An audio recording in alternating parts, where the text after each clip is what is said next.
Good evening. Start करते हैं lecture number 2 से, chemical kinetics, order of reaction. ठीक है, तो ऑर्डर ऑफ रिएक्शन क्या है? तो जैसे पिछले क्लास में बताए थे कि अगर मान लो कोई रिएक्शन है, A plus B B gives C C plus D D. ठीक है, तो इसका रेट बराबर क्या होता है? रेट एक्सप्रेशन जो पिछले क्लास में बताए थे, रेट लॉ, उसके हिसाब से हो जाएगा के ए का पावर एक्स, कंसंट्रेशन ऑफ ए का पावर एक्स, और कंसंट्रेशन ऑफ बी का पावर वाई। और यहाँ पे एक्स और वाई जो है ए और बी के वैल्यू के बराबर हो भी सकता है और नहीं भी हो सकता है, जैसा कि बताए थे। ठीक है, x and y may not be equal to a and b, ये जरूरी नहीं है। ठीक है ना, मे और may not be equal to a and b. ठीक है, कहीं कहीं पे ऐसा भी मिलेगा कि स्टोइकियोमेट्रिक कोफिशिएंट के बराबर है, और कहीं कहीं पे आपको ऐसा नहीं मिलेगा कि जहां पे बराबर है। ठीक है, और एक्स और वाई ये दोनों को हम कैसे डिटरमाइन करते हैं, पिछले वाले लेक्चर में बताए थे। इसको डिटरमाइन करते हैं हम लोग, इट इज डिटरमाइंड एक्सपेरिमेंटली, है ना। मतलब एक्स और वाई का वैल्यू आप सिर्फ केमिकल बैलेंस्ड केमिकल रिएक्शन देख के नहीं बता सकते हो। आप एक्स और वाई का वैल्यू कैसे निकालोगे? तो ये एक्सपेरिमेंटली आपको डिटरमाइन करना पड़ेगा। कैसे एक्सपेरिमेंटली डिटरमाइन करना पड़ता है। ठीक है, अब यहाँ पे जो x प्लस वाई का टर्म है ना, ऑर्डर जो होता है रिएक्शन का, ऑर्डर ऑफ रिएक्शन, ये बराबर होता है आपका x plus y. Order of reaction क्या होगा? x plus y. कोई दिक्कत? ठीक है, समझ में आ गया, है ना। तो ऑर्डर कैसे जानते हैं? तो जो रेट इक्वेशन बनता है उसमें जो डिफरेंट रिएक्टेंट के कोफिशिएंट होते हैं, जो पावर में कोफिशिएंट होते हैं, उनको ऐड कर देते हैं तो ऑर्डर ऑफ रिएक्शन का पता चल जाता है। ऑर्डर ऑफ रिएक्शन फ्रैक्शन भी हो सकता है, तो इसमें कोई दिक्कत नहीं लेना है, फ्रैक्शन में भी आपका ऑर्डर होगा। कोई दिक्कत यहाँ तक क्लियर है? समझ में आ गया? ठीक है, अब इसके बाद नेक्स्ट आ जाते हैं, तो कुछ अलग अलग तरह के क्वेश्चंस होंगे, है ना। तो जैसे इसमें अब जल्दी जल्दी बताते चलो, ये क्वेश्चंस है ना।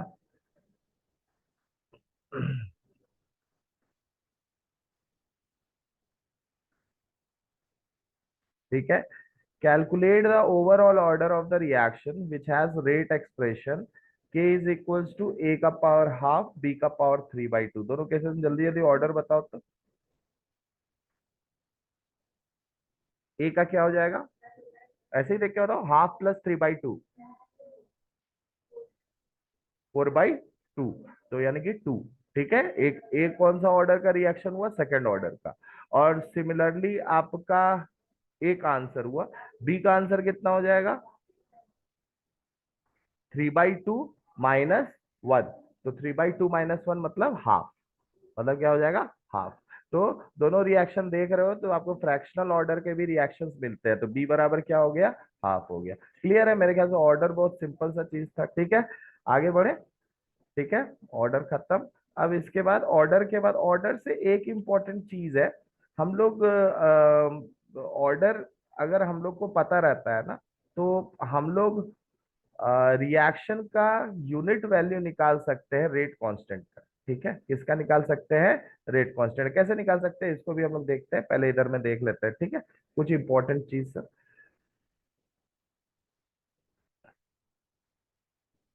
A balanced chemical equation never gives us a true picture of how a reaction takes place। तो याद रखना कि बैलेंस्ड केमिकल इक्वेशन से हमें कुछ डायरेक्टली नहीं पता चलता है, ट्रू पिक्चर नहीं मिलता है कि हाँ रिएक्शन कैसे हो रहा है। Since rarely a reaction gets completed in one step, बहुत कम ही रिएक्शन होता है दुनिया में जो एक स्टेप में होता होगा। ऐसा रिएक्शन जो एक स्टेप में होता है उसको हम लोग एलिमेंट्री रिएक्शंस बोलते हैं। और ऐसा पर्टिकुलर रिएक्शन जो दो तीन एलिमेंट्री रिएक्शन से बन के होता है, with a sequence of elementary reaction called mechanism gives us the product, such reactions are called complex reaction. जो एक ही स्टेप में हो जाए उसको एलिमेंट्री रिएक्शन, और जो दो तीन एलिमेंट्री रिएक्शन से बन के हो उसको कॉम्प्लेक्स रिएक्शन से। याद रखिएगा, दोनों टर्म इंपॉर्टेंट है। ठीक है, अब इसमें आप लोगों का, तो इस टॉपिक का नाम क्या है आपका? इस टॉपिक का नाम था आपका एलिमेंट्री एंड कॉम्प्लेक्स रिएक्शन। तो मेरे ख्याल से बहुत सिंपल है। ठीक है, एक दो एग्जांपल्स भी इसका देंगे तो और समझ में आ जाएगा। तो ये है एलिमेंट्री एंड कॉम्प्लेक्स रिएक्शन। ऐसे रिएक्शन जो एक स्टेप में हो जाए उसको क्या बोलते हैं? एलिमेंट्री रिएक्शंस बोलते हैं। और ऐसे पर्टिकुलर रिएक्शंस जो दो तीन स्टेप्स में हो या फिर दो तीन एलिमेंट्री रिएक्शंस के स्टेप्स में हो तो उसको क्या बोलते हैं, कॉम्प्लेक्स रिएक्शंस बोलते हैं। ठीक है, अब चलिए ध्यान, अब हम लोग पता करते हैं यूनिट ऑफ रेट कांस्टेंट। तो अगर ऑर्डर पता रहेगा तो यूनिट ऑफ रेट कांस्टेंट आप निकाल सकते हो। अगर ऑर्डर पता रहेगा तो यूनिट ऑफ रेट कांस्टेंट का वैल्यू आप निकाल सकते हो। ठीक है, रेट कांस्टेंट का वैल्यू निकाल सकते हो। कैसे निकाल सकते हो, तो बहुत सिंपल है। जैसे मान लो एक केमिकल रिएक्शन है, A plus B gives C plus D.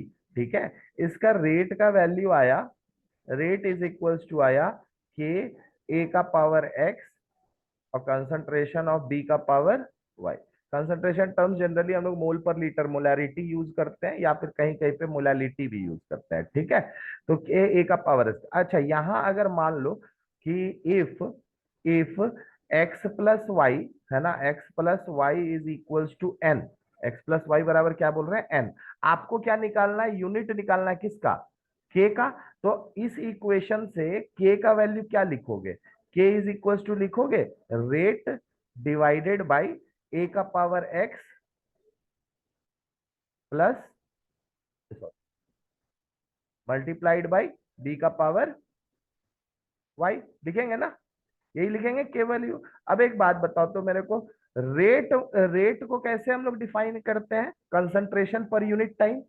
ठीक है, तो रेट हो गया आपका, अगर यूनिट है ना, ये अब देखो ये फॉर्मूला था, हम लोग यूनिट के बारे में बात कर रहे हैं अब। ठीक है, तो यूनिट ऑफ के क्या हो जाएगा आपका, तो यूनिट ऑफ के हो जाएगा, ठीक है, ये हो जाएगा रेट। अच्छा एक बात बताओ, ए का कंसंट्रेशन और बी का कंसंट्रेशन, तो कंसंट्रेशन का यूनिट दोनों के लिए तो सेम ही रहेगा ना, मोल पर लीटर। यानी कि ए का भी यूनिट मोल पर लीटर ही होगा और बी का भी, तो मोल पर लीटर, ऊपर में दोनों टर्म एक्स प्लस वाई। तो अगर बेस सेम हो, ऊपर का पावर दोनों ऐड हो जाता है, ऐड होगा तो एक्स प्लस वाई को ऑलरेडी हम क्या मान चुके हैं, एन। तो आप क्या बोल सकते हो, आप बोल, अच्छा रेट का यूनिट क्या हो जाएगा, रेट का यूनिट हो गया कंसंट्रेशन बाई टाइम। सही है, रेट का यूनिट क्या हुआ, कंसंट्रेशन बाय टाइम, टाइम को सेकंड्स कर देते हैं। ठीक है, और मल्टीप्लाइड बाय नीचे वाला पार्ट को क्या लिख सकते हो, लिख सकते हो one by concentration, one by concentration का पावर एन। कोई दिक्कत, क्लियर है। अच्छा ये दोनों कंसंट्रेशन का यूनिट क्या होगा, सेम होगा। अब एन यहाँ पे क्या है, n basically order of reaction है। ठीक है, क्या है आपका, एन आपका ऑर्डर ऑफ रिएक्शन है। तो इसका मतलब है कि अगर आपको ऑर्डर ऑफ रिएक्शन पता होगा तो आप इस फॉर्म में उसको डाल दोगे और फिर आप फाइनल निकाल लोगे। ठीक है, जैसे फर्स्ट ऑर्डर रिएक्शन के लिए हम क्या बोलेंगे, फर्स्ट जीरो ऑर्डर, एक एक करके स्टार्ट करते हैं। जीरो ऑर्डर रिएक्शन का सबसे पहले यूनिट क्या होगा, के का यूनिट क्या होगा, जीरो ऑर्डर रिएक्शन के लिए, ऑर्डर रिएक्शन मान लो मान रहे हैं। ठीक है, जीरो ऑर्डर रिएक्शन का मतलब क्या हुआ, ये वाला पार्ट आपका एन का वैल्यू क्या हो जाएगा, जीरो, एन का वैल्यू क्या हो जाएगा, जीरो। तो आप अगर देखोगे तो के का यूनिट क्या हो जाएगा, तो यूनिट ऑफ के हो जाएगा, के हो जाएगा क्या था, कंसंट्रेशन बाय टाइम, मतलब मोल पर लीटर पर second multiplied by one by mole पर लीटर का पावर जीरो। सही है, किसी चीज का पावर जीरो क्या होता है, वन। ठीक है, तो इसका वैल्यू क्या आ गया, मोल पर लीटर पर सेकेंड। सिमिलरली आप लोग फर्स्ट ऑर्डर के लिए क्या हो जाएगा, बताओ, सिमिलरली फर्स्ट ऑर्डर रिएक्शन के लिए क्या हो जाएगा, पर सेकेंड हो जाएगा। ठीक है ना, यूनिट ऑफ के क्या हो जाएगा फर्स्ट ऑर्डर रिएक्शन के लिए, यूनिट ऑफ के, ये क्या हो जाएगा, ये तो पार्ट वही रह जाएगा, मोल पर लीटर पर सेकेंड। ठीक है, पर सेकेंड, ये वाला पार्ट क्या हो जाएगा, वन बाई, अब नीचे में एक और आ जाएगा मोल पर लीटर, मोल पर लीटर, मोल पर लीटर कैंसिल हो जाएगा, क्या आ जाएगा, सेकेंड का पावर माइनस वन। कोई दिक्कत। सिमिलरली है ना, एक होमवर्क आप लोग के लिए है ना, find find the unit of के, फाइंड द यूनिट ऑफ के फॉर सेकेंड ऑर्डर रिएक्शन। और मेरे ख्याल से अब तुम लोग को दिक्कत नहीं होगा, कोई भी ऑर्डर का रिएक्शन होगा तो तुम उसका के का यूनिट निकाल लोगे। ठीक है, क्लियर है ना, समझ में आ गया। ठीक है,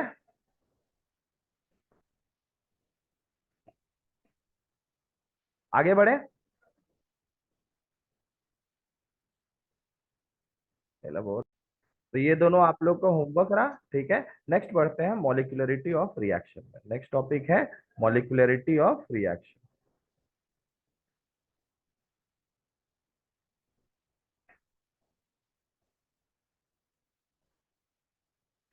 अब एक बात तुम लोग को बता देते हैं, कॉम्प्लेक्स रिएक्शंस का देखो मॉलिक्यूलरिटी ज्यादा से ज्यादा तीन तक होता है। पहले मॉलिक्यूलरिटी होता क्या है उसको समझ लो पहले, उसके बाद फिर बात करेंगे इसका, ठीक है।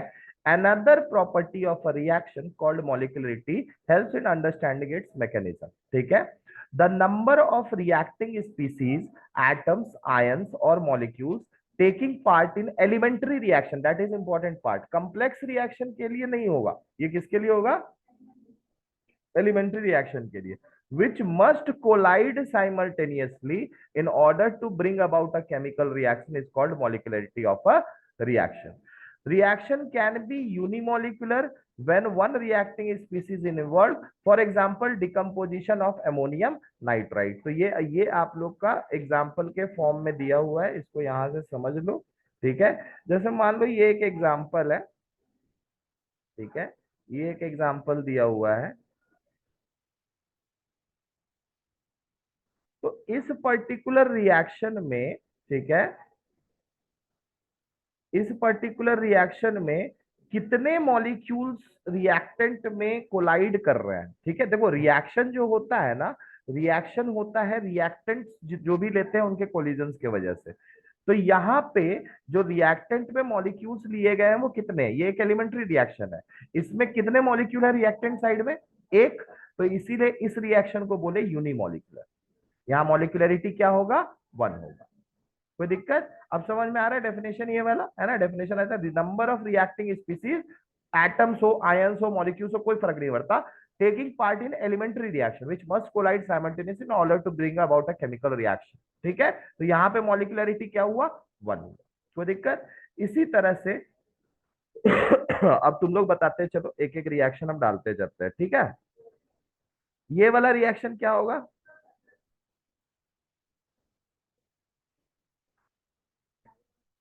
ये वाला रिएक्शन क्या होगा?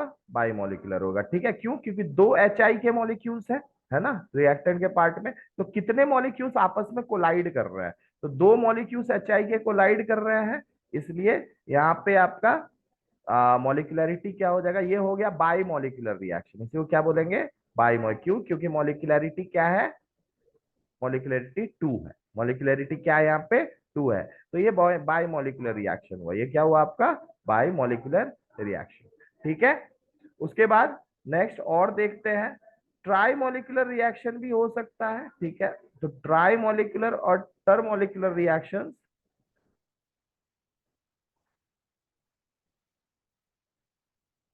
तो ट्राई मॉलिक्यूलर है ना, बाई मॉलिक्यूलर तो समझ गए, ट्राई मॉलिक्यूलर को टर मॉलिक्यूलर भी बोलते हैं, ठीक है। क्या बोलते हैं? टर मॉलिक्यूलर भी बोला जाता है, ठीक है, ट्राई मॉलिक्यूलर रिएक्शन को। इसमें तीन स्पीसीज आपस में कोलाइड करते हैं, तीन रिएक्टिंग स्पीसीज आपस में कोलाइड करते हैं। तो यहाँ जैसे दो प्लस एक, तीन मॉलिक्यूल कर रहे हैं, तो ये रिएक्शन हो गया ट्राई मॉलिक्यूलर। मतलब यहाँ पे मॉलिक्यूलरिटी क्या होगा आपका? थ्री होगा। कोई दिक्कत? ठीक है, आगे बढ़े। चलिए, अब इसके बाद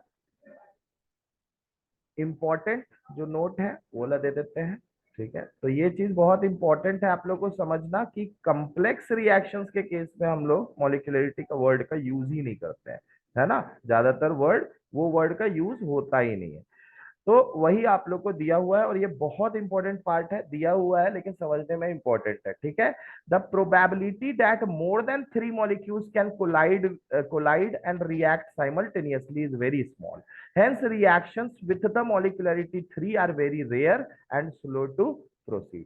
कोई दिक्कत? अभी अब जब यहाँ पे ना कुछ लोग पूछेंगे क्यों सर ऐसा क्यों नहीं हो सकता कि तीन मॉलिक्यूल्स एक बार में कोलाइड कर। तुम ही को एक चीज पूछते हैं, मान लो हम तुमको कुछ बॉल दे रहे हैं, ठीक है। जैसे मान लो कि हम तुमको ग्रीन बॉल दिए और तुमको रेड बॉल दिए, ऐसा सोचो, ठीक है ना। रेड बॉल दिए, हम बोले कि इन दोनों में कोलिजन कराना है। अब उसके बाद तुमको हम एक ब्लू बॉल भी दे दिए, ठीक है, और एक बॉल दे दिए, एक व्हाइट बॉल दे दिए। क्या बॉल दे दिए? व्हाइट बॉल दे दिए। अब बोले इनके बीच में कोलिजन होगा। एक बात बताओ, व्हाइट यहां से हटा दिए, रेड यहां से हटा दिए, और ये यहां से हटा दिए, एक बार में अगर ब्लू वाला, रेड वाला और व्हाइट वाला ग्रीन वाला से सट जाएगा, क्या तुमको लगता है कि और जगह ही बचेगा पहले कि दूसरा मॉलिक्यूल आके कोलाइड करे? स्पेस बचेगा? नहीं बचेगा ना। तो तीनों मिल गए तो मॉलिक्यूल को घेर लिया। तो नॉर्मल सा बात है, यही चीज होता है मॉलिक्यूल के कोलिजन में।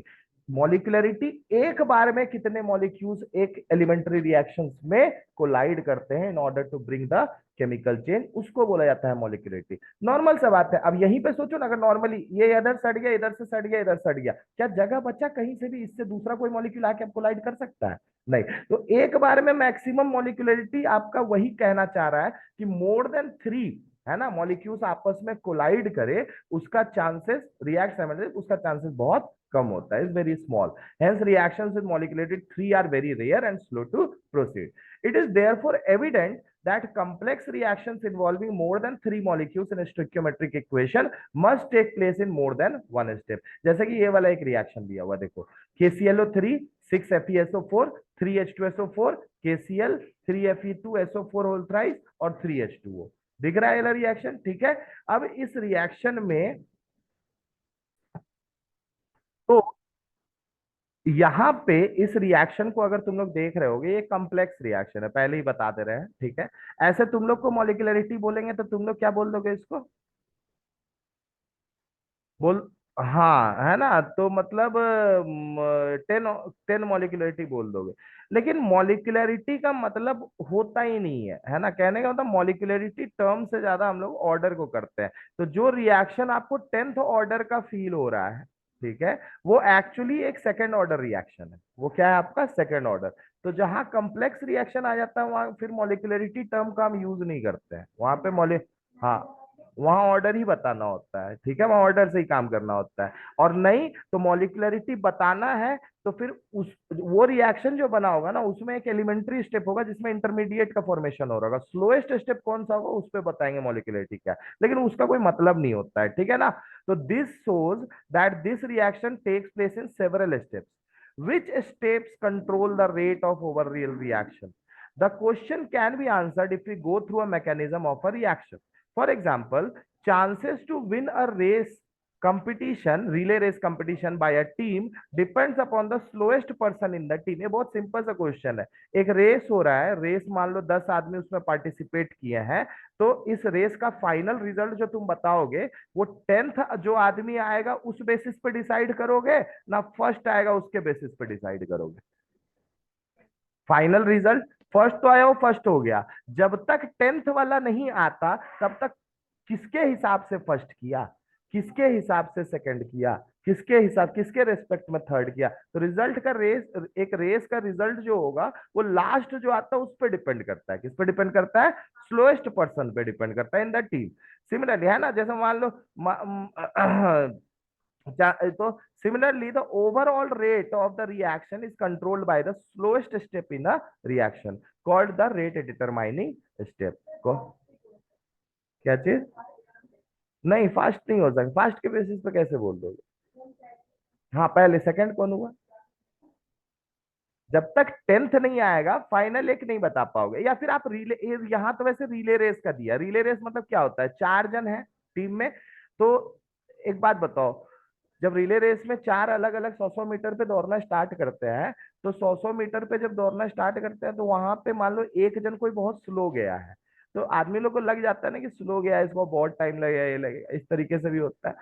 कहने का मतलब है कि किसी भी रिले रेस का जो कंपटीशन होगा ना, उसका चांसेस जो विन करने का स्लोएस्ट आदमी, स्लोएस्ट आदमी तेज दौड़ गया तो जीतने का चांसेस क्या होगा? बढ़ जाएगा। ऐसा तो लोग को पहले से ही पता है कि वो स्लोएस्ट है। सही बात ना। तो डिपेंड कैसे किया, किसी टीम, कोई टीम अगर जीत रहा होगा, जैसे मान लो 4 जन का टीम है रिले रेस में, तो वो टीम अगर जीतने का चांसेस है तो वो स्लोएस्ट आदमी पे डिपेंड करेगा, है ना, कि वो कितना दो कैसा दौड़ रहा था उस पर। तो वही चीज है। और दूसरा बात, इसको ऐसे भी सोच सकते हो, फास्ट जितना रिएक्शन होगा आपको चेंज को प्रिडिक्ट करने में उतना ज्यादा मुश्किल होगा, ठीक है। जो रिएक्शन स्लो होगा आप उसमें आराम से टाइम इंटरवल और चेंज इन कंसंट्रेशन निकाल सकते हो। तो रेट ऑफ रिएक्शन आपको बताना आसान होगा किसका? स्लोएस्ट पार्ट का। फास्ट रिएक्शन का रेट बताना मुश्किल होता है, ठीक है। क्लियर है ना? तो ये चीज एक दिक्कत भी है। क्योंकि स्लो स्टेप में मेरे को टाइम इंटरवल सब पता करने के लिए भाई मेरे को भी टाइम चाहिए ना, एक इंसान को भी टाइम चाहिए, तुरंत में नहीं पता कर सकता है। तो याद रखिएगा, ये जो रिएक्शन आपको दिख रहा है टेंथ, जो लग रहा था टेंथ ऑर्डर का होगा, ये बेसिकली कौन सा ऑर्डर का रिएक्शन है? सेकेंड ऑर्डर रिएक्शन है।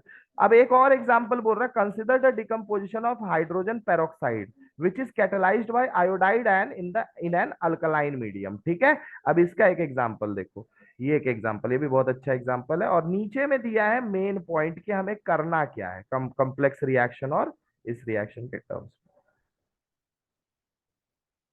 में। ठीक है, अब एक एग्जांपल है, देखो ये हाइड्रोजन पेरोक्साइड है और अल्कलाइन मीडियम में इसको हम रिएक्ट करा रहे हैं in order to give what, 2H2O plus O2। ठीक है, अब इस रिएक्शन में थोड़ा ध्यान दीजिएगा, तो rate equation for this reaction ये है। ठीक है, ये तो नॉर्मल सा बात है रिएक्टेंट के टर्म्स में, और ये आया रेट ऑर्डर। अब एक बात बताओ, this reaction is first order, ये कैसा रिएक्शन है? फर्स्ट ऑर्डर रिएक्शन है with respect to both H2O2 and I minus. ठीक है, evidences suggest that this reaction takes place in two steps, ये रिएक्शन एक स्टेप में होता ही नहीं है, एक स्टेप में होता ही नहीं है, तो ये दो स्टेप में होता है। एक हो गया पहला step, H2O2 plus I minus gives H2O plus IO minus, और सेकेंड स्टेप हुआ H2O2 again react with IO minus two give H2O I minus and O2। यहाँ पे देखो एक चीज है IO माइनस, जो पूरे रिएक्शन के कोर्स में फॉर्म हुआ है, लेकिन फाइनल रिएक्शन में उसका कहीं नाम लिखा हुआ नहीं है। इस तरह का चीज जो बीच रिएक्शन में, कोर्स ऑफ रिएक्शन में प्रोड्यूस होता है, उसको हम लोग इंटरमीडिएट के नाम से जानते हैं। किस नाम से जानते हैं? इंटरमीडिएट। क्लियर है, किस नाम से जाना जाता है? इंटरमीडिएट। ठीक है, तो बोथ द स्टेप्स, यहां दोनों स्टेप्स आपको बाई मॉलिक्यूलर दिख रहा है, एलिमेंट्री रिएक्शन। अगर दोनों रिएक्शन देखो, ये रिएक्शन था, ये कितने स्टेप में हुआ? दो स्टेप में, तो दो, ये हुआ कॉम्प्लेक्स रिएक्शन। ये कौन सा रिएक्शन हुआ? Complex reaction. और ये कॉम्प्लेक्स रिएक्शन कितने रिएक्शन से हो रहा है? दो से, तो ये दोनों क्या हुआ? Elementary reaction. तो बोल रहा है both the steps are bimolecular elementary reaction. ये दोनों नॉर्मल सब आते हैं ना, दो दो मॉलिक्यूल है रिएक्टेंट साइड में, तो दोनों जो रिएक्शन है वो क्या है? बाई मॉलिक्यूलर है। Species IO minus is called as an intermediate since it is formed during the course of reaction but not in the overall balanced equation.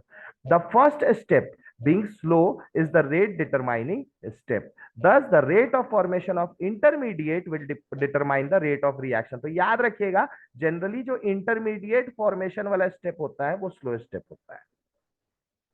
ठीक है, अगर कोई कॉम्प्लेक्स रिएक्शन है तो उसमें इंटरमीडिएट फॉर्मेशन का जो स्टेप होता है वही रेट डिटरमाइनिंग स्टेप होता है, फॉर्मेशन स्टेप, है ना? क्यों? क्योंकि ये स्लो स्टेप होता है।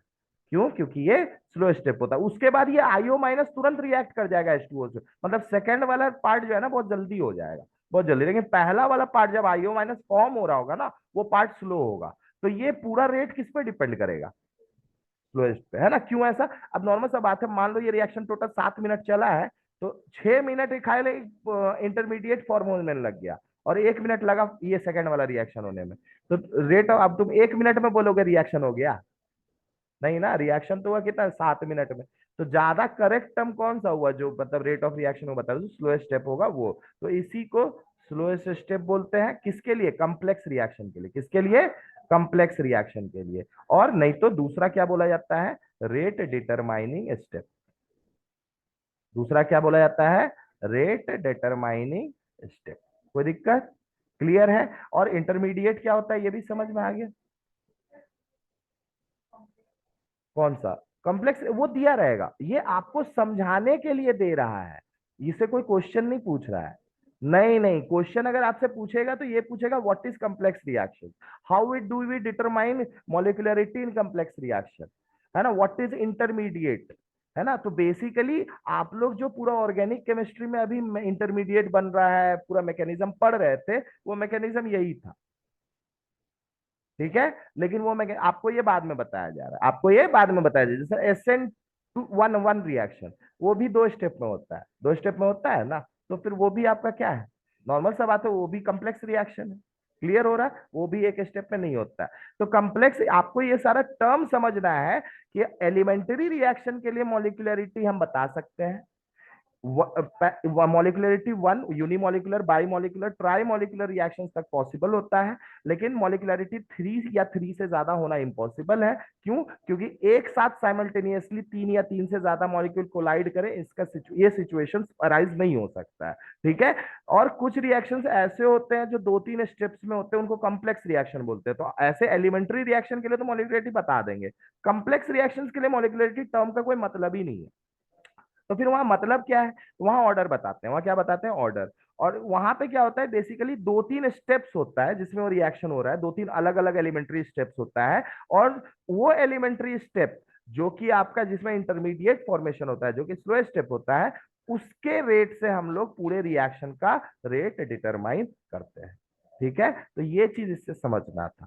ठीक है। इंटरमीडिएट क्या होता है, सारे टर्म्स आपको मेन बात है क्लियर करना था। कोई दिक्कत? समझ में आ गया है ना? चलिए, अब ये वाला हो गया। अब देखो लास्ट में, अब लास्ट रिजल्ट जो है वो क्या है, मतलब इतना चीज जान गए, अब कैसे करके हम लोग ऑर्डर और मॉलिक्यूलरिटी को देखेंगे और जज करेंगे, वो चीज समझते हैं। ठीक है। तो दस from the discussion till now, from the discussion till now, 10 अभी और भी पॉइंट्स होंगे इसमें, है ना? एक ही बार पॉइंट अभी एक एक करके समझा दे रहे हैं, ठीक ना? तो thus from the discussion till now we conclude the following: order of reaction is an experimental quantity। Normal सा बात है, क्योंकि एक्स और वाई का वैल्यू ही हम लोग एक्सपेरिमेंटली निकाल रहे हैं, तो ऑर्डर तो एक्सपेरिमेंटली निकलेगा, क्योंकि एक्स और वाई को ऐड करने से ही ऑर्डर आता है। ठीक है ना? It can be zero, even a fraction, but molecularity can't be zero. Molecularity कभी जीरो नहीं हो सकता है। नॉर्मल सा बात है। एक साथ कितने मॉलिक्यूल्स कोलाइड कर रहे हैं रिएक्टिंग स्पीसीज के, उसको बोलते हैं मॉलिक्युलरिटी। तो जीरो मॉलिक्यूल कोलाइड करेगा तो रिएक्शन क्या होगा? ठीक है ना? तो मॉलिक्युलरिटी कांट बी जीरो और अ नन इंटीजर। नन इंटीजर भी नहीं हो सकता, मतलब मॉलिक्युलरिटी का भी फ्रैक्शन नहीं हो सकता। कभी सुने हो क्या कि कोई मॉलिक्यूल आधा टूट, कोई मॉलिक्यूल कोई मॉलिक्यूल आधा टूट के कोई मॉलिक्यूल आधा टूट के रिएक्ट करता है क्या? नहीं करता है। तो इसका मतलब है कि जो है ना, आपका मॉलिक्युलरिटी कभी फ्रैक्शंस में भी नहीं हो सकता, नॉन इंटीजर भी नहीं हो सकता है। Order is applicable to elementary as well as complex reactions, whereas molecularity is applicable for elementary reactions। for complex reaction molecularity has no meaning, जैसा कि बताया। क्लियर है? तो एलिमेंट्री रिएक्शंस के लिए मॉलिक्यूलरिटी टर्म का मीनिंग है, लेकिन कॉम्प्लेक्स रिएक्शन के लिए मॉलिक्यूलरिटी टर्म का मीनिंग नहीं है। लेकिन ऑर्डर जो टर्म है, ये आपका एलिमेंट्री रिएक्शन हो या कॉम्प्लेक्स रिएक्शन हो, दोनों ही केस में हम लोग इसको यूज कर सकते हैं। और last but not the least, for complex ions, ये एक थर्ड पॉइंट है। और ये तीनों को याद रखना, यही मेन पॉइंट्स है जो आप लोग को याद रखना। मैं कैसा, मॉलिक्यूलरिटी अगर एलिमेंट्री रिएक्शन का पूछेगा तो बताने में तीनों को कोई दिक्कत नहीं है, तुरंत बता दोगे। ठीक है। तो मॉलिक्यूलरी ऑर्डर, इस दोनों पे ध्यान रखना है। तो बोर्ड में आप लोग से ये सब डेफिनेशन पूछेगा, कम कंसेप्चुअली आप समझ गए कि नहीं समझ गए, वो चीज पूछेगा। समझ में आया ना? For complex reaction order is given by the slowest step, and molecularity of slowest step is same as the order of the overall reaction. ये इंपॉर्टेंट है, इस बात को याद रखना। ठीक है। कंप्लेक्स रिएक्शन के लिए ऑर्डर कैसे पता करते हैं? जो सबसे स्लोएस्ट स्टेप होता है रिएक्शन, स्लोएस्ट एलिमेंट्री स्टेप, उससे ऑर्डर पता करते हैं। उससे क्या पता करते हैं? ऑर्डर। ऑर्डर कैसे पता करेंगे? ऑर्डर हम पता करेंगे आपका एक्सपेरिमेंटली। नॉर्मल सा बात है, वो तो ऐसे पता नहीं चलेगा, ऑर्डर तो एक्सपेरिमेंटली पता चलेगा। और molecularity of slowest step is same as the order of the overall reaction for a complex reaction. एक बात याद रखना है। तो कॉम्प्लेक्स रिएक्शन के केस में मॉलिक्यूलरिटी जो स्लोएस्ट स्टेप का ऑर्डर होता है, उसी को हम लोग मॉलिक्यूलरिटी ट्रीट करते हैं। कोई दिक्कत? समझ में आ गया? तो मेरे ख्याल से अब दिक्कत नहीं होना चाहिए। कोई दिक्कत है इसमें? नहीं? ठीक है। तो चलिए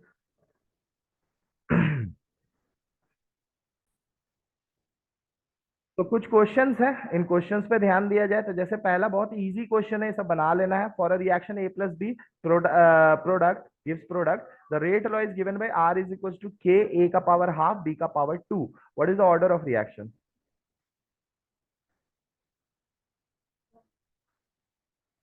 2 प्लस हाफ इज 2.5। तो order of reaction 2 plus half x plus y, यही होता है ऑर्डर ऑफ रिएक्शन। तो ऑर्डर क्या हो जाएगा? 2.5, 2.5 भी बोल सकते हो। ठीक है। अब यहाँ पे देखो, ये वाला क्वेश्चन मस्त है। The conversion of molecules x to y follows second order kinetics if concentration of x is increased to 3 times, how will it affect the rate of the formation of y?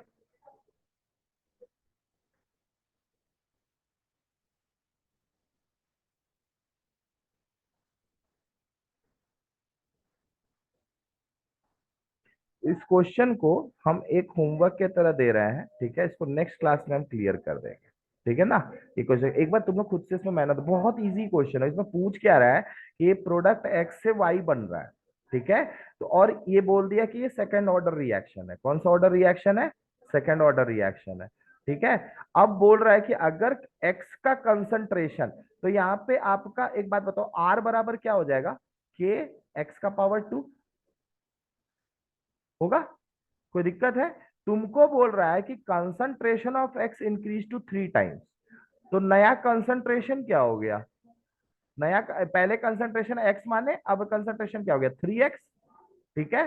तो फिर पूछ रहा how will it affect the rate of formation of y, तो rate कितना बढ़ जाएगा? तो नया रेट ये R1 मान लो, ठीक है।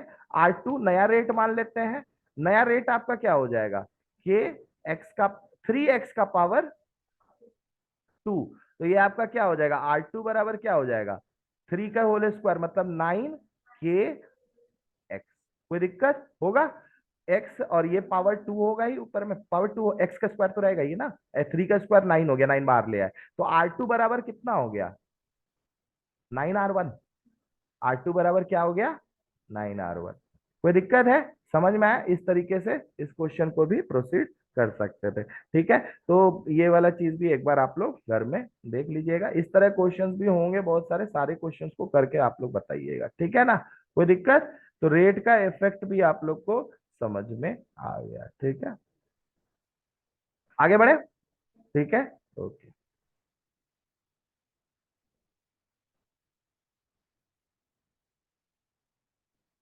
नेक्स्ट है इंटीग्रेटेड रेट इक्वेशन। नेक्स्ट है इंटीग्रेटेड रेट इक्वेशन।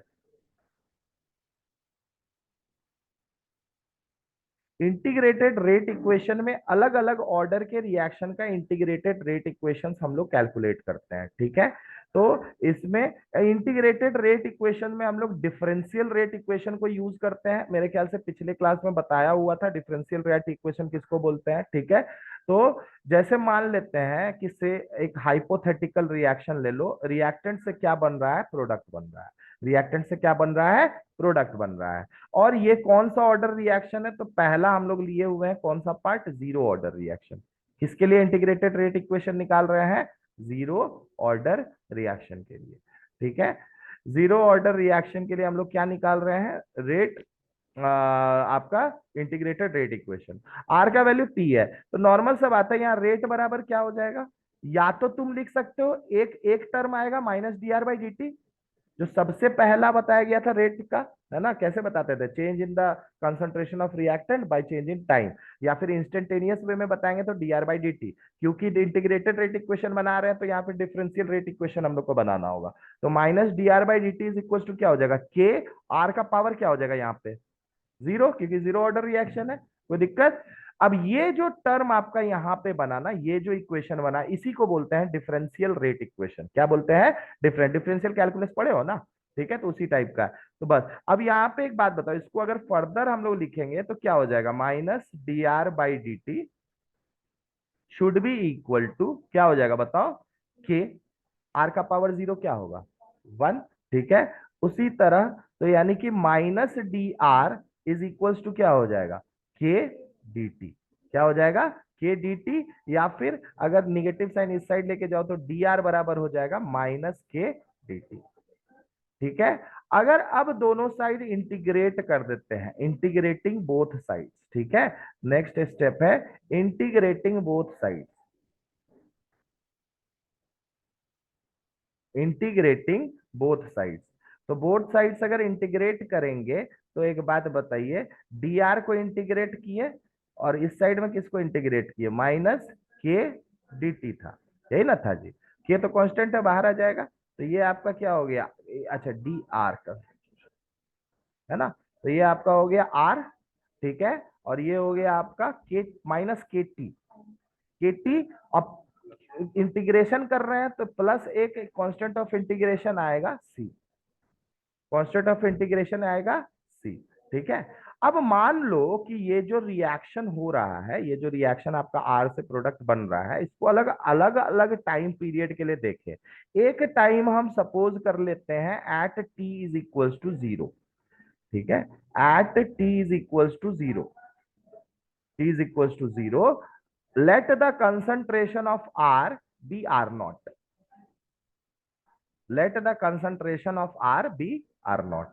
तो फिर ये रिएक्शन को क्या लिख सकते हो, इसी इक्वेशन को अगर T time zero time put कर दे तो क्या लिखोगे, रिएक्टर कंसंट्रेशन क्या हो जाएगा आर नॉट माइनस के टी, टी बराबर क्या हो जाएगा टाइम जीरो पे zero, zero anything multiplied by zero is zero, है ना। अब प्लस क्या हो गया सी, और यहां पे एक चीज आ गया सी बराबर क्या आ गया आर नॉट आ गया। ठीक है, ये इंपॉर्टेंट है, याद रखिएगा सी बराबर क्या आ गया आपका आर नॉट आ गया। ठीक है, अब यहां पे इसको दे दो इक्वेशन नंबर 1, इसको दे दो इक्वेशन नंबर 2। ठीक है, putting 2 in 1, putting the value of 2 in 1,